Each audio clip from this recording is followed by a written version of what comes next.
Population का, नए लोग यहाँ पे आके बसेंगे, नया इतना बड़ा इंडस्ट्रियलाइजेशन होने जाना है, नया एम्स आ रहा है, नया रोडवेज आ गया, सारी इंडस्ट्री नहीं आ रही है, तो उसका एक प्रेशर जो शहर के ऊपर पड़ना है, उसका अगर हम पूर्वानुमान लेकर नहीं चलेंगे तो एक विस्फोटक स्थिति हो जाएगी।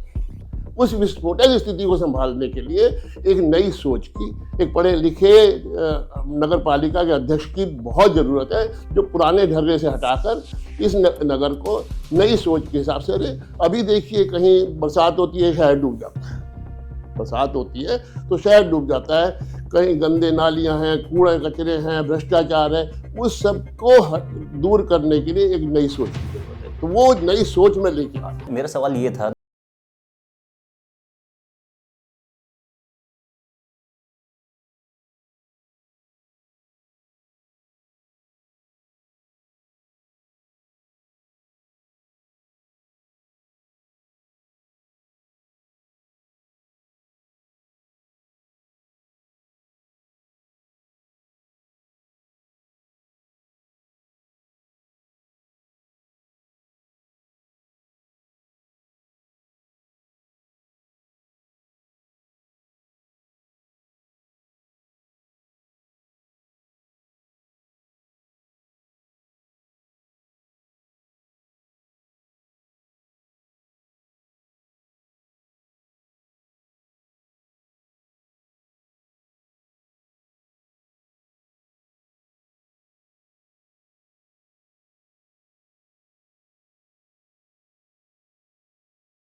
दस 12 दलों ने दावेदारियाँ की हैं और सब बेहतर है। हम किसी को एक छोटा और बड़ा रूप में नहीं कह सकते, हम सिर्फ अपनी बात कर सकते हैं कि हम क्यों इसके लिए चेयरमैन की क्यों दावेदारी कर रहे हैं। हमने अपना पक्ष रखते हुए कहा है कि भाई हम एक तो बचपन से हमारी पढ़ाई लिखाई सब कुछ इसी शहर के अंदर हुई, सारी चीज़ों से हम वाकिफ़ हैं।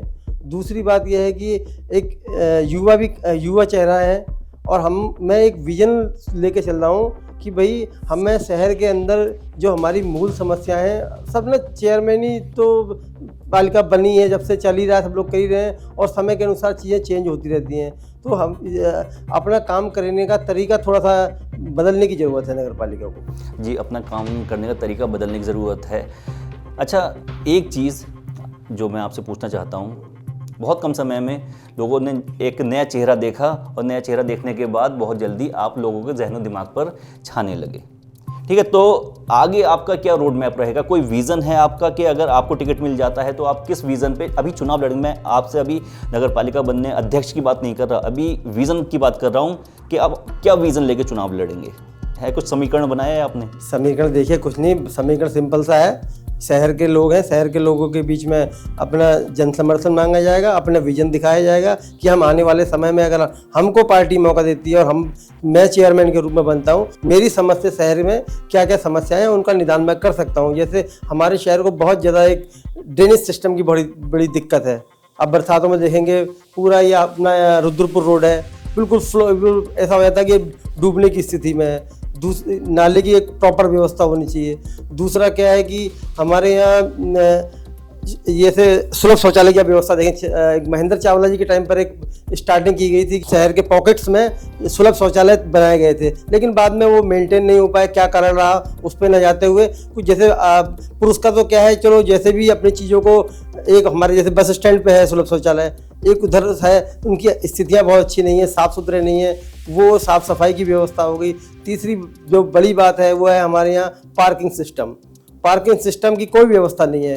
कोई अब बस बातें होती हैं, बहस होती है, लेकिन नगर पालिका ने भी कोई ऐसा ठोस कदम नहीं उठाया कि कम से कम जब इतनी सारी पब्लिक बढ़ रही है और इतनी बड़ी बड़ी चीज़ें दिख रही हैं कि एम्स यहाँ पे बनने जा रहा है, तो जाहिर सी बात है लोग रोजगार की तलाश में, काम के सिलसिले में या अपनी ज़रूरतों को जैसे चिकित्सा के लिए यहाँ आएंगे।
ये करेगा, सबका चहुमुखी विकास होगा, सबका साथ सबका विकास और सबके विश्वास वाले अपने माननीय प्रधानमंत्री जी के फार्मूले पे हम काम करेंगे और जनता को विश्वास दिला रहे हैं कि चाहे वो किसी धर्म, किसी जाति, किसी भाषा, किसी क्षेत्र का होगा, वो एक समान विकास होगा।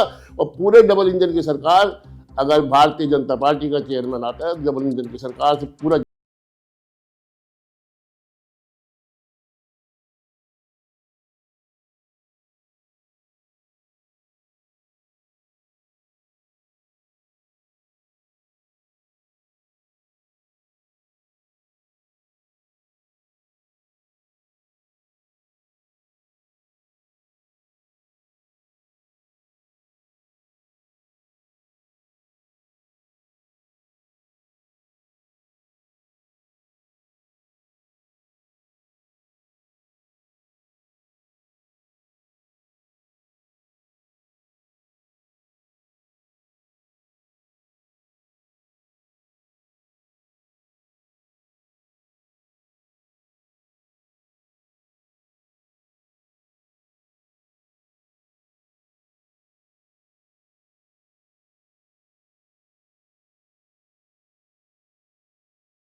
अच्छा, एक सेकंड में आपको एक सेकंड के लिए रोकूंगा।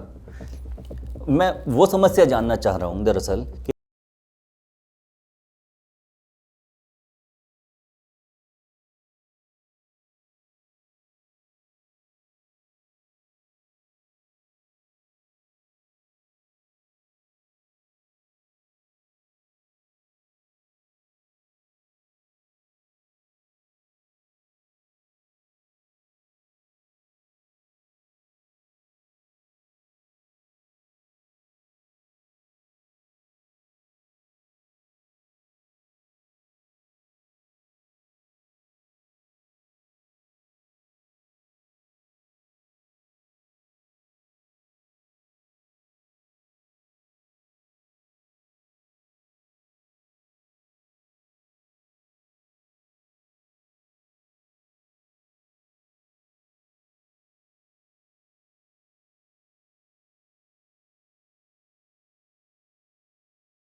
अगर ये जो ठेले वाले हटाए गए किच्छा में, तो ये तो नाले पे नहीं खड़े थे, ये तो सड़क नहीं पे नहीं, खड़े थे। ये नाले नहीं, ये दुकानें भी कौन सी नाले पे थी, नहीं, ये तो बहुत- बंडी बहुत- खुली। मंडी वाली दुकानें भी नाले पे नहीं थी, नहीं वो नहीं, भी, बंडिया हाँ, वाली दुकानें नाले रेलवे की जमीन पे थी। नाले पे रेलवे की जमीन पे थी, तो उसका अतिक्रमण में कहीं ना कहीं आया है, तो अतिक्रमण नहीं, हटाने की अतिक्रमण जरूरत तो पड़ी है। देखिए, अगर- लेकिन उसका जब दोबारा से बसाया जाएगा तो ये जरूरी नहीं है कि जीवन भाई, एक बार हम अतिक्रमण को भी रोकना जरूरी है और दोबारा उनका पुनर्स्थापन। अब आप ये कहें कि उनको हटाया, क्योंकि जब अतिक्रमण में है तो हटाया गया, लेकिन उनको पुनर्स्थापन का हम लोग वायदा कर रहे हैं उनसे। मैं जो बात ये- आपसे कहना चाह रहा हूँ, उसको हम लोग वायदा कर रहे हैं, एक एक करके बोलेंगे, एक एक दूसरी बात, जब हम लोग वायदा कर रहे हैं और जहाँ पर अपना ये खेलों वाली बात आपने उठाई है, तो उसके लिए रुद्रपुर में हटाया, उसके बाद उनको एक वेंडर जोन बहुत बढ़िया तरीके से भाजपा की सरकार में दिया जा रहा है।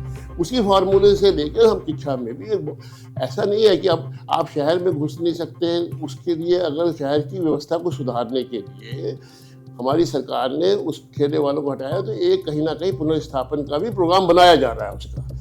आप अगर कहीं भी आज के टाइम में, आप तो बहुत बड़े वकील हैं, कहीं भी किसी भी कोर्ट में चले जाइए, अतिक्रमण में तो कोई कोर्ट भी आपको सपोर्ट नहीं कर रहा है अतिक्रमण के मामले में। जी जीवन जी, उनके पास तो रोड मैप है कि जिस तरीके से मैं वही बात जो मैं मेरा सवाल पूरा जी, उनके पास तो रोड मैप है कि जिस तरीके से रुद्रपुर में पहले हटाया गया, उसके बाद फिर उन्हें दोबारा से बसाया गया, ठीक है, तो वो तो अपना रोड मैप बता रहे हैं पूरा। मैं जो बात कहना चाह रहा हूँ, उनका रोड मैप है, रोड मैप तो आपकी जगह है। पहले जो मैं बात कहना चाह रहा था वो ये थी कि जैसे बंडिया से इनको हटाया गया, उन्हें विस्थापित कर दिया गया, आज लगभग 1.5 साल होने जा रहा है। आप देख रहे हैं, एक बार अपना कैमरा घुमा के अपने स्टूडियो से कैमरामैन को भेज के देखना वहाँ क्या स्थिति है। एक तरफ तो आप कहते हैं हम अतिक्रमण हटा रहे हैं, ठीक है, आपने अतिक्रमण हटा दिया, तो भाई उनको हटाने के बाद उनके पहले तो जो जिन्हें हटाया गया था उन्हें स्थापित करना था कहीं ना कहीं, वो आपने नहीं किया। और उसके बाद 1-1.5 साल के अंदर आपने उस चीज़ को भी नहीं बदला कि वहाँ पे कम से कम उस मिट्टी को ही लेवल कर दिया था, और फिर आपने बाजार से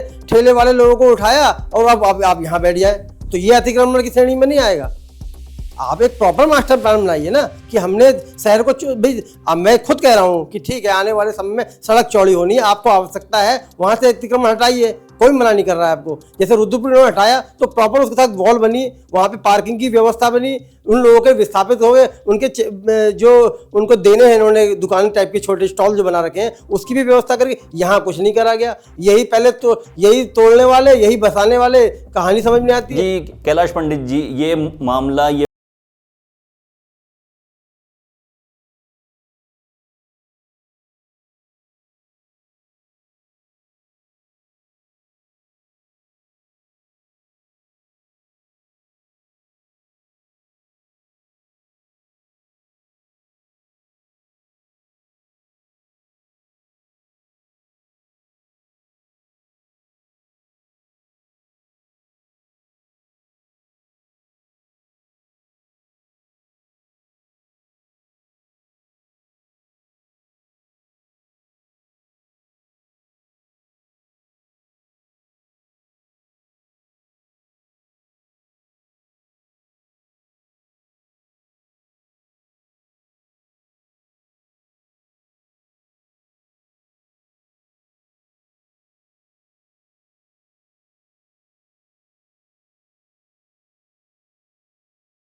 होगा। कहीं ना कहीं ये लगता है कि ये मुद्दा इस बार ज्वलंत मुद्दा बन सकता है किच्छा के लिए। और इसके बाद मैं एक एक सवाल अपने मेहमानों से और लेता हूँ। जी, जनता में आप जा रहे हैं संजीव खन्ना जी, तो किस तरीके का स्नेह और समर्थन मिल रहा है आपको? नहीं, मेरे को जैसे मैं जनता में भी जा रहा हूँ, सभी वार्डों में भी घूम रहा हूँ, जहाँ जहाँ 1 to 1 भी लोगों से मिल रहा हूँ, मुझे बहुत अच्छा जनता का समर्थन मिल रहा है। अभी जब हमारी पार्टी की तरफ से रायशुमारी हुई तो मेरा नाम मतलब बहुत अच्छे तरीके से लोगों ने दिया और मुझे अपने कार्यकर्ताओं का, अपने सभी लोगों का बहुत अच्छा समर्थन मिल रहा है। वो जितना मेरी उम्मीद से ज़्यादा समर्थन मिल रहा है और इस कार्यकर्ताओं के समर्थन के साथ साथ मुझे पार्टी हाईकमान का भी, पार्टी के अपने बड़े नेताओं का भी पूरा समर्थन है मेरे साथ और मैं पूरी उम्मीद, क्या मुझे पूरा विश्वास है, टिकट मुझे मिलेगा, पार्टी मुझे सेवा का मौका देगी और पार्टी सेवा का मौका देने के बाद कभी पार्टी को मेरे से आने के बाद कभी पार्टी को नीचा नहीं दिखना पड़ेगा। ये पार्टी को मैंने समझा दिया, पार्टी के बड़े नेताओं को भी बता दिया, आम कार्यकर्ताओं को भी बता रहा हूँ, इस तरीके का कोई लांछन मेरे ऊपर नहीं लगेगा। जी, जीवन जोशी जी, जिस तरीके से खन्ना जी को पार्टी के बड़े नेताओं का समर्थन मिल रहा है, तो क्या आपको भी अपनी पार्टी के बड़े नेताओं का समर्थन मिल रहा है? देखिए, हम लगातार अपने जो भी बड़े नेता हैं और इस चुनाव के वैसे नहीं, वैसे भी हम उनसे मिलते रहते हैं और हमने अपनी एक दावेदारी पेश की है कि हम युवा हैं, युवा को मौका मिलना चाहिए और नेताओं से समर्थन मिल रहा है। अब देखते हैं, हमारा बहुत सारे प्रत्याशी हैं, वो भी अपना अपना प्रयास कर रहे हैं और मुझे ये विश्वास है कि युवा चेहरा देखते हुए मुझे पार्टी अगर मौका देती है तो मैं बंडिया की समस्याओं का निदान कराऊंगा। कोई हवाबाजी नहीं होगी कि वोट लेने के लिए जब चुनाव आता है लोकसभा का तो हम आपको बता देंगे, फिर चुनाव गायब हो गया जी, अब फिर ढोल पीट लिया हम जी, अब फिर बता देंगे। अरे भाई, जैसे रुद्रपुर में विधायक आपका सरकार डबल इंजन की, मोदी जी ऊपर बैठे हुए हैं, जब आपने उन्हें विस्थापित किया था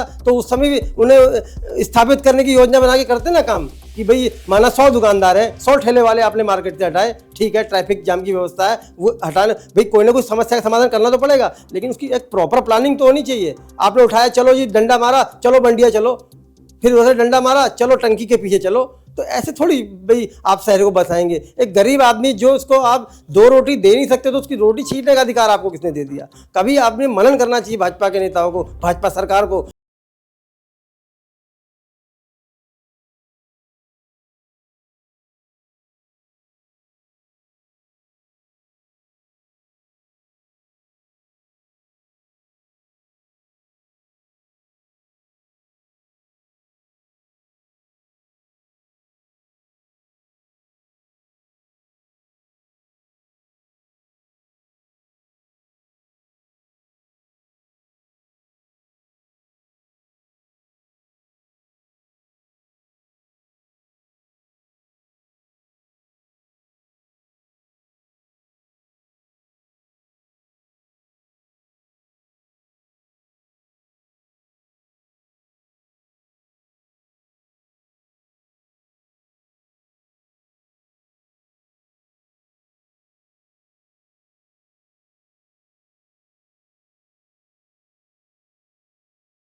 साल उसके पीछे वो आदमी भागता है।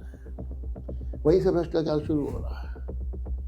जब आदमी 2-2 साल एक काम के लिए आपकी नगर पालिका में जा रहा है, 2-2 साल के बाद भी उसका कोई जवाब नहीं है, तो मेरे हिसाब से वर्क चार्टर बनना चाहिए। हर काम की एक जिम्मेदारी कि ये एप्लीकेशन 3 दिन में निपटेगी, ये 15 दिन में निपटेगी, ये 1 महीने में निपटेगी। जब उसका एक वर्क चार्टर बनेगा, सब बातें मतलब पब्लिक को मैसेज से मोबाइल पे पता लगेगा कि ये आपकी एप्लीकेशन यहाँ पहुँच गई, इस पोजीशन पे है, तो उसमें क्या है, काफ़ी भ्रष्टाचार को, मैं ये नहीं कहता ख़त्म हो जाएगा, भ्रष्टाचार को बहुत बड़ा लगाम लगेगा। इस सोच को मैं एक पॉइंट को आपको अभी डिस्कोर्स मतलब सारा कुछ मॉरिशस मेरे पास प्लानिंग दिमाग में चला गया, ख़त्म नहीं होता, लेकिन बहुत बड़ी मतलब जो लूट को मैं बंद करने जा रहा हूँ। अगर आ गया तो मैं लूट को बंद। काफ़ी नेक विचार है, लूट को बंद करने जा रहे हैं। खन्ना जी के बाद हम दोबारा से जीवन जोशी जी के पास जाते हैं। अगर आप कुछ हमारे दर्शकों से आप कुछ कहना चाहते हैं, ऑडियंस से आपको कुछ अपील करना चाहते हैं, कुछ राय देना चाहते हैं? अपील के अलावा मैं जो अब बात विजन की आप कर रहे थे ना, क्योंकि मैं जहाँ बैठता हूँ, यहाँ मेरा काम है, मैं नगर पालिका से 100 मीटर की दूरी पे बैठता हूँ, और मेरा काम ऐसा है कि सब छोटे मोटे गरीब, किसी का स्थायी प्रमाण पत्र बनना है, जाति प्रमाण पत्र बनना है, किसी की छोटी सी परेशानी है, जन्म प्रमाण पत्र बनना है, वो सब मेरे आसपास या मेरे आसपास दिखता है, यार वो इतने पैसे मांग रहा है, वो इतने पैसे मांग रहा है। तो मेरे दिमाग में विजन है कि इसको एक, जैसे अब आधुनिकता के युग में डिजिटलाइजेशन है, सब कुछ उस पोर्टल पे है, इस तरह का पोर्टल करके उसको प्रॉपरली बना के उसकी जिम्मेदारी तय करते हुए उसकी मॉनिटरिंग करी जाएगी। हम हर रोज़ उसकी मॉनिटरिंग करें, उसके लिए नए, ये पुराना स्टाफ काम नहीं कर पाएगा, नए सिस्टम डेवलप करके आप मिस कॉल से अपने फ़ोन से कॉल करके अपनी समस्या का निदान कर सकें। आपके घर कूड़े की गाड़ी नहीं आ रही है, उसका एक नंबर जारी कर दिया जाएगा कि फला, जब आपके फ़ोन से वो फ़ोन पे घंटी जाएगी तो आपको जानकारी लग जाएगी कि हाँ भाई ये गाड़ी हम यहाँ कूड़े की नहीं पहुँची है। कई बार क्या होता है ना, पालिका अपने ऊपर से अच्छा काम कर रही है, कोई इंटेंशनली किसी का गाड़ी नहीं भेजना चाहता नहीं है, लेकिन नीचे लेवल पे कई बार कर्मचारी कई बार गड़बड़ कर देते हैं, नहीं जाना चाहते हैं, तो लोगों को लगेगा कि हाँ, हम जो पालिका है सीधे संवाद कर रही जनता से फ़ोन के माध्यम से। तो इस तरह के मेरे दिमाग में विजन है, उसके अनुसार हम लोग काम करेंगे आने वाले टाइम में, और जनता से अपील करेंगे, अगर हमें मौका मिलता है हाथ जोड़ के निवेदन करेंगे कि किच्छा के बच्चे को अपना सपोर्ट दीजिए। जी खन्ना जी कुछ कहना चाह रहे हैं? हैं? जीवन भाई ने बहुत बढ़िया बात कही, जो प्लानिंग है मैं बहुत अच्छा मानता हूँ, लेकिन देखिए 2 तरफ बात करना, डबल सोच रखना, डबल स्टैंडर्ड रखना, कितना क्लियर कट पता लग रहा है। अभी आपने ये कह दिया कि हमने पहले प्लान नहीं करा, कि उनको उजाड़ने से पहले हमने प्लान नहीं करा। भैया आपकी 5 साल से सरकार है नगर पालिका में, कि जो आज आप बोल रही है तो पहले ही हो जाना चाहिए था वहाँ पर, कि पहले ही होना चाहिए था ना। तो अगर वहाँ की कोई कमी है तो आप उसको उजागर कर रहे हैं, ये भी कमी आप उजागर कर रहे हैं। मैं इस बात की तारीफ कर रहा हूँ कि इन्होंने कहा कि पहले होना चाहिए, लेकिन नहीं हुआ। वो बात मैं जनता को समझाना चाह रहा हूँ कि कांग्रेस का कहने का काम और है, दिखाने का और है, करने का और है, यही जनता समझ रही है। इसीलिए नगर पालिका में भारतीय जनता पार्टी जरूरी है। जी जीवन जोशी जी, देखिए जनता तो बहुत अच्छी तरह समझ रही है कि भाजपा चाहिए। अब हमारे यहाँ नगर पालिका बने हुए पंडित जी किस सन में हरीश पंत जी पहली बार चेयरमैन बने थे? ये बने थे वो बहुत पीछे जाने में तो कोई फायदा नहीं है। हम तो 87 से बनने के बाद हम 2024 में चल रहे हैं। आखिर ऐसा क्यों है? अगर भाजपा इतना बढ़िया काम करती है तो एक बार इनका चेयरमैन मार जीत पाया है, ये मनन करने की जरूरत है भाजपा के नेताओं को। आप ठीक है विधायकी जीते, आप सांसद ही जीते, लेकिन आखिर लोकल का व्यक्ति आपको क्यों नहीं पसंद करता है, ये सोचना, ये मनन करने की जरूरत है। एक बार मात्र हमारे धर्मराज जायसवाल जी की पत्नी अंजू जायसवाल जी, वो एक बार चुनाव जीती हैं। बार बार आखिर जनता, अगर आप इतने कहते हैं कि हाँ हमारी डबल इंजन की सरकार है, हमारी डबल इंजन की सरकार है, हम बहुत बेहतर काम कर रहे हैं, तो क्यों नहीं आपको सुनाया था? इनके आप पिछली बार सुन लीजिए, पार्षद इनके सभा से कितने जीतने के आए थे? मेरे ख्याल से 1 या 2। अब बातें आप करिए टीवी पे, बड़ी अच्छी बात है, लेकिन जनता सब समझती है कि कौन भाई कांग्रेस का नेता जनता के करीब है, उसकी समस्याओं से जुड़ता है। हमने माना यहाँ पे नगर पालिका ने गलती की कि वो डेवलपमेंट होना चाहिए था, हमारी पालिका थी, हमारा चेयरमैन था, लेकिन वो नहीं कर पाए। उन्होंने सुधार किया, लेकिन कुछ देखिए डेवलपमेंट का फंडा क्या है कि जैसे एक गिलास में पानी रखा हुआ है ना, आधा गिलास पानी है, तो मैं तो कहूँगा मैंने आधा गिलास भर दिया और सामने वाला कर देगा आधा गिलास खाली है। तो बातें वही है, सार्थक बहस होती है। बहुत बढ़िया बात करी हमारे बड़े भाई खन्ना जी ने, मैं उनकी बातों से काफ़ी हद तक सहमत हूँ, लेकिन इन पर डिबेट और चर्चाएँ होती रहनी चाहिए जिससे समाज का भला हो। जी कैलाश पंडित जी, आप किच्छा के पुराने आदमी हैं, क्या लगता है कि चुनावी वादों में कितने वादे ऐसे होते हैं जो पूरे हो पाते हैं और कितने वादे ऐसे होते हैं जो हवाई हो जाते हैं? मेरा तो अनुभव यही है कि अगर वादे 1 दर्जन होंगे, तो उन वादों में 6 वादे भी पूरे नहीं हो पाते हैं, अर्थात 18 वादे रह ही जाते हैं। अब समस्या ये है कि जो मेन समस्याएं हमारी शहर की हैं, उनका निराकरण कौन करेगा? वो तो प्रशासन करे या जो हमारे जनप्रतिनिधि वो करें। यही मेरा अनुभव कहता है कि वादे पूरे नहीं होते हैं। वादे पूरे नहीं होते हैं और वादे पूरे करना नेताओं की जिम्मेदारी होती है। हर नेता को चाहिए कि जो वादे वो कर रहा है उन्हें हर हाल में पूरा करे, अगर उसे पद मिल जाता है तो। क्योंकि वोट लेने के लिए वादे तो बहुत किए जाते हैं, सुनहरे वादे किए जाते हैं, लेकिन जब वादे पूरे करने का नंबर आता है तो वहाँ पे फाइल नीचे दबा दी जाती है। अगले प्रोग्राम में किसी और मेहमान के साथ इसी तरीके से एक सार्थक बहस करेंगे, बहस नहीं सार्थक चर्चा करेंगे, और उस चर्चा से कुछ ना कुछ निष्कर्ष निकल के सामने आएगा। तो चलिए मिलते हैं अपने अगले